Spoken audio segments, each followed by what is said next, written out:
ఈ పచ్చి రొయ్యల గోంగూర ఏ విధంగా చేయాలో మీకు చూపిస్తాను. కావాల్సిన వస్తువులన్నీ మీకు చూపిస్తాను.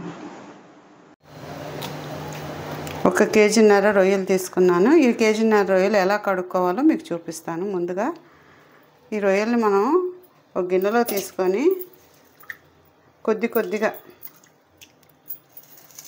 ఈ విధంగా తీసుకొని కొంచెం ఉప్పు అండి, కళ్ళుప్పు, రాక్ సాల్ట్ వేసేసి బాగా ఇట్లా కడగాల.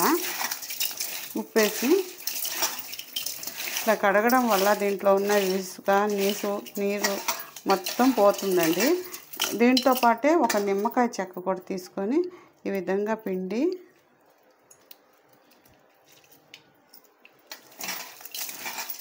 దీన్ని ఇట్లా కడుక్కోవాలి. ఇట్లా కడిగి బాగా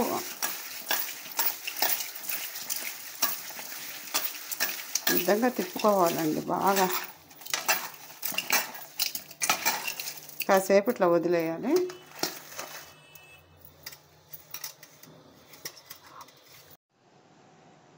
రొయ్యలు ఒక 1/2 కేజీ ఒలిసినవి, ఒలవకపోతే కేజీ ఉంటాయండి. ఒలిసిన తర్వాత 1/2 కేజీ అవుతాయి. ఇవి పచ్చి రొయ్యలు.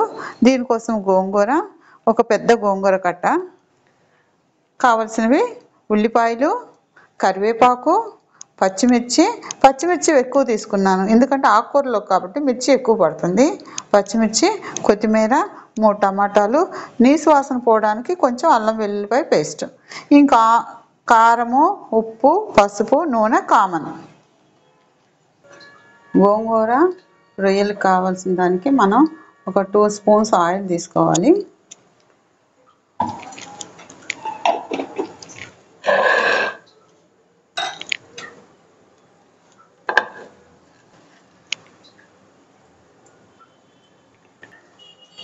నూనె బాగా వేడైందండి. వేడయ్యాక ఇట్లా ఉల్లిపాయలు వేసుకోవాలి. మనం సన్నగా కట్ చేసుకున్నాయి.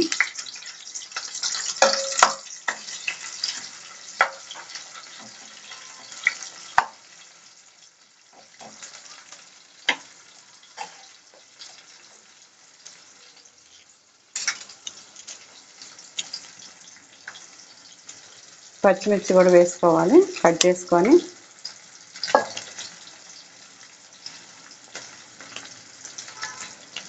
ఈ గోంగూరకి ఉల్లిపాయలు ఇవి వేగకూడదండి, తక్కువగా వేగాల.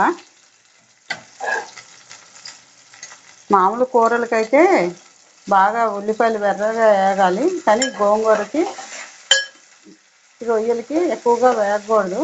జస్ట్ నూనె పచ్చి వాసన పోతే చాలు.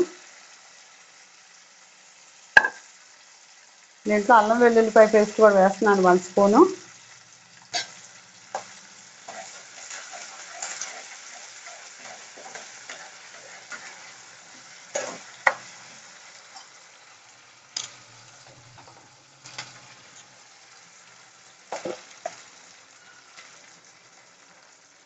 పసుపు అండి,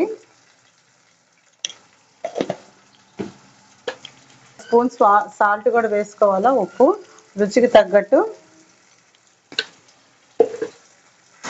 ఈ పసుపు నూనెలో వేగాలి. బాగా వేగితే మంచి కలర్ వస్తుంది.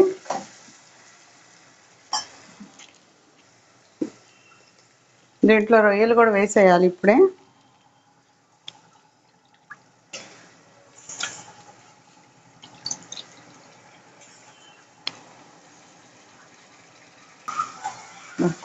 ఈ విధంగా అంతా రొయ్యలంతా ఈ నూనెలో, ఆయిల్లో, పసుపులో కలిసిపోవాలి.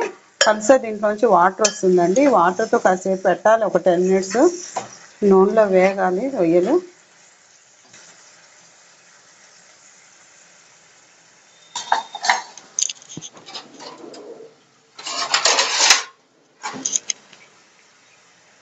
ఒక 10 మినిట్స్ మూద్దాము.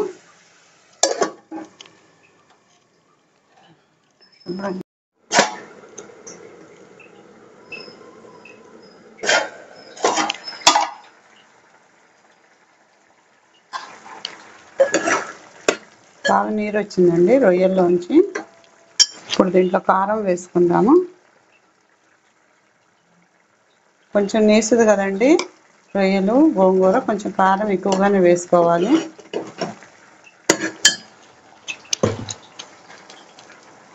ఇందులో టమాటో కూడా వేసుకోవాలి, కొత్తిమీర కూడా.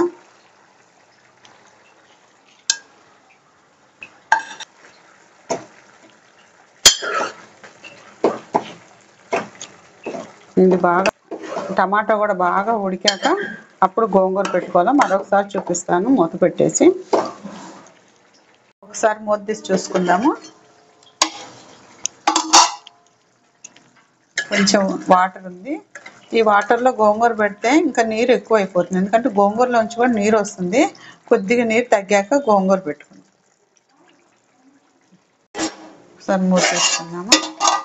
ఆయిల్ అంతా పైకి వచ్చేసింది కాబట్టి రొయ్యలన్నీ ఉడికిపోయినాయి. ఈ రొయ్యలన్నీ ఈ విధంగా గిన్నెలోకి తీసుకోవాలి. ఈ విధంగా అన్ని గిన్నెలోకి తీసుకోవాలి. తీసుకున్నాక దీంట్లోకి గోంగూర పెట్టుకోవాలి. దీంట్లోంచి రొయ్యలన్నీ తీసేసామండి, ఇంకా అయిపోయినాయి. ఈ గ్రేవీలో మనం ఇప్పుడు ముందుగా తీసుకున్న గోంగూర అండి, ఈ గోంగూర అంతా దీంట్లో పెట్టుకోవాలి.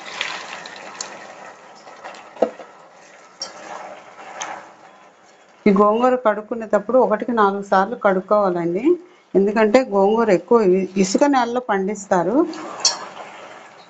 దీనికి ఎక్కువ ఇసుక ఉంటుంది. ఆ ఇసుక ఉంటే కూర అంతా ఇసుకగా ఉంటుంది. అందుకని 1-4 సార్లు నీళ్ళల్లో కడుక్కోవాలి జాగ్రత్తగా. వర్షాకాలము గోంగూరలో పులుపు ఉండదండి, ఎందుకంటే వర్షానికి నీరులో పులుపు అంతా కారిపోతుంది అంటారు పెద్దోళ్ళు. కాబట్టి పులుపు లేకపోతే పులుపు తీసుకుని కొంచెం చింతపండు పెట్టుకోవచ్చండి, ఇష్టమైన వాళ్ళు, పులుపు ఇష్టమైన వాళ్ళు. నేను కొంచెం టమాటా వేసాను, అది ఇష్టం లేని వాళ్ళు కొంచెం చింతపండు పెట్టుకోవచ్చు, లేదంటే అట్లా స్కిప్ చేసేసుకోవచ్చు చింతపండు. ఈ విధంగా పెట్టుకొని గోంగూర ఉడికాక మెతుపుకోవాలండి. నేను చూపిస్తాను మళ్ళా.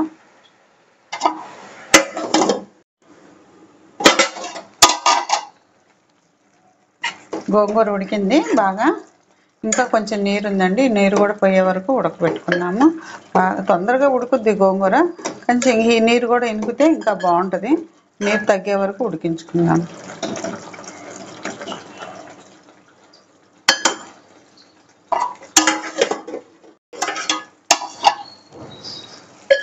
అయిపోయిందండి, దీంట్లో నీరంతా అయిపోయింది.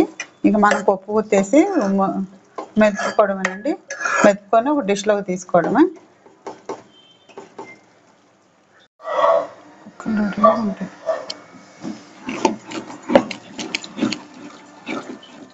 బాగా మెదిగిపోయిందండి. ఇలా మెదిగిన దాన్ని